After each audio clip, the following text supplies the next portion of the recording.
Welcome back. Dr. Z here, greeting you in light, love, peace, and harmony. Again, I'm sharing experiences, proven best practices, and solutions that I learned over 25 years of experience taking out disengaged teams, turning them around, and disengaged organizations. And I'm going to give you some tips that you can use immediately to grow and to deal with unhappy employees.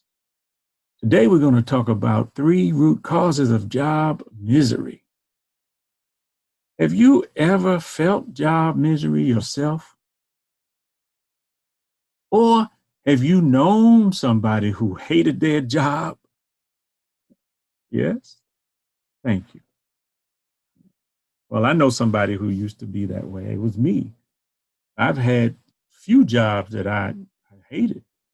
I just didn't like the people. I didn't like the environment. I didn't like going to work. I was more excited when it was time to punch out than I was all of the 8 hours on the job because I was experiencing job misery. And unfortunately, there are a lot of people like that. So in his book, Patrick Lencioni, in his book, The Truth About Employee Engagement, he talks about 3 different causes of job misery. One is anonymity. The second was irrelevance. And the third is immeasurement. So people feel anonymous when they're not recognized, they're not understood and appreciated for their own uniqueness as a person. Especially when their manager doesn't acknowledge them as a person. People feel irrelevant when they really don't see how their job is making a difference for anyone. They don't feel fulfillment because they're not connected to making a difference in the world. And then people feel immeasurement when they're not able to objectively measure how well they're doing on a daily basis, weekly basis. They can't see whether they're succeeding or failing and how they're contributing to the good results. So let's take the first one, anonymity. To address this, managers need to understand that employees want to be known. They want to be understood as a unique person. So often supervisors, they don't get to know their employees. In fact, one of my colleagues was telling me about an article he read that said 70% of managers, they're afraid to even talk to their employees. Imagine that. You need to get something done through people, but not even willing or too afraid to even talk to them. Treat employees like a commodity of sorts. Well, you're just a teller. You just whatever your job is. No, you're a person, and you don't want to be anonymous, and you want to be known as a person, a human being. So I always talk about the 3 A's. I think every person wants: acknowledgement, acceptance, and appreciation. Acknowledging people for their genuine interest and empathy and having curiosity about what's important to them and what their aspirations are. Feeling like you care about them and that they're safe with you. Really important. They want to be accepted for who they are and appreciated for what they do. Now, it only takes a conversation, really, to engage people. What's going on in your life? What's important to you?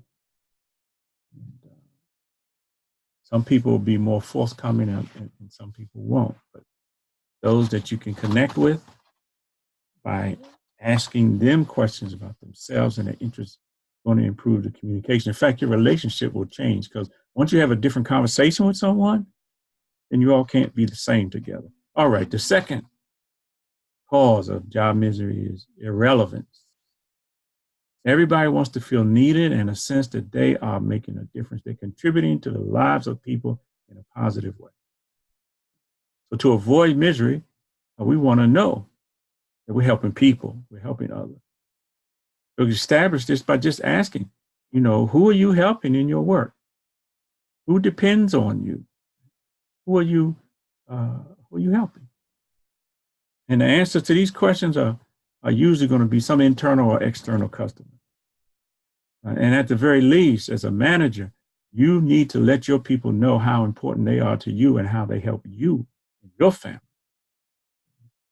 Uh, just a simple thank you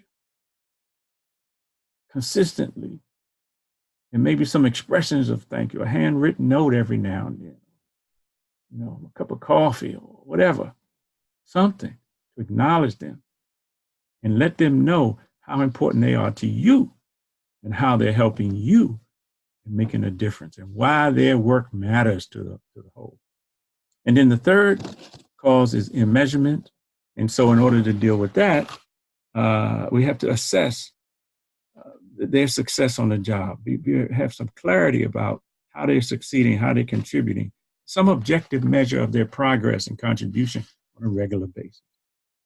And you can help them identify those measures, just tying it to the customers that they serve, internally and externally, and looking for behaviors that show a sense of accomplishment. So these three root causes of job misery can be cured by a few pointed actions by managers, and here you go. Number one, take a personal interest in your employees' lives. Take interest in them as a person and their aspirations. Number two, connect with people around what's important and interesting to them. They like the ball game or a certain team, talk with them about it. Whatever it is, have some light moments where you're on a personal level. Number three, find out what they do in their spare time or outside of work, their interests, their volunteer activities. Those things are very important to people.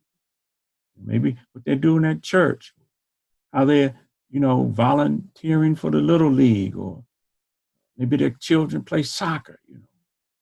Things are important to people. Number four, provide a personal development opportunities for an employee to grow. Give them opportunities to learn. Hey, they used to give us books. Every now and then I'd get a book from my supervisor. And it happened to all of us in the senior management team. But reading them, being able to report back out on them, those were opportunities to grow. Number five, help people connect personally to the company's value and mission.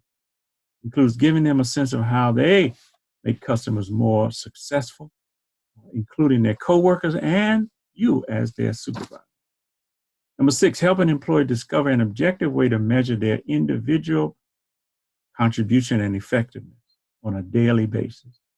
Number seven, give them a tool to keep track of their daily progress or daily failure.